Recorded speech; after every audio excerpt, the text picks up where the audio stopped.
आता पाहूया मुंबई आणि पुण्यातल्या टॉप 9 बातम्या। मुंबईत ईडीची 8 ठिकाणी छापेमारी, फैजल शेख, अल्फिया शेखच्या ड्रग सिंडिकेटवर कारवाई, ड्रग्ज विक्रीतला पैसा मनी लॉन्ड्रिंगच्या माध्यमातून फिरवल्याचा संशय।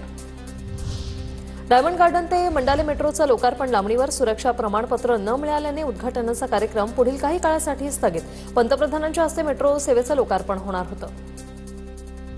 गेल्या 9 महिन्यात पीएमपीएमएलच्या प्रवासी संख्येत घट, प्रवाशांच्या घटत्या संख्येमुळे पीएमपीएमएलला चिंता, दिवसाला 12 लाख प्रवाशांचा दावा करणाऱ्या पीएमपीएमएलला महिन्याला 12 लाख प्रवासी संख्येचा टप्पा गाठता आला नाही।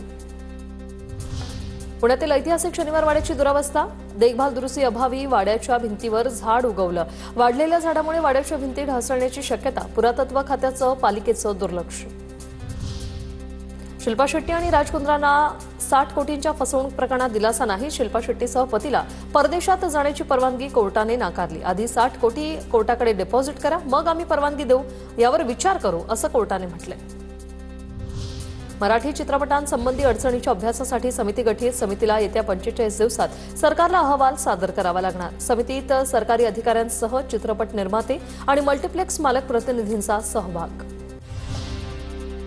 पुण्यात उद्या पाणीपुरवठा बंद राहणार। पुण्यातील सर्व पेठा, कोंढवा, हडपसर, खराडी, औंध, बोपोडी, सहकारनगर या भागातील पाणीपुरवठ्यावर परिणाम होणार। पर्वती जलशुद्धीकरण केंद्रात कामानिमित्त पाणीपुरवठ्यावर परिणाम। पुण्यातील बावधनमध्ये दूषित पाण्यामुळे नागरिकांना जुलाब आणि उलट्यांचा त्रास, पालिकेकडून नागरिकांना पाणी उकळून पिण्याचं आवाहन, तर तपासणीसाठी पालिकेकडून पाण्याच्या नमुन्यांचं संकलन।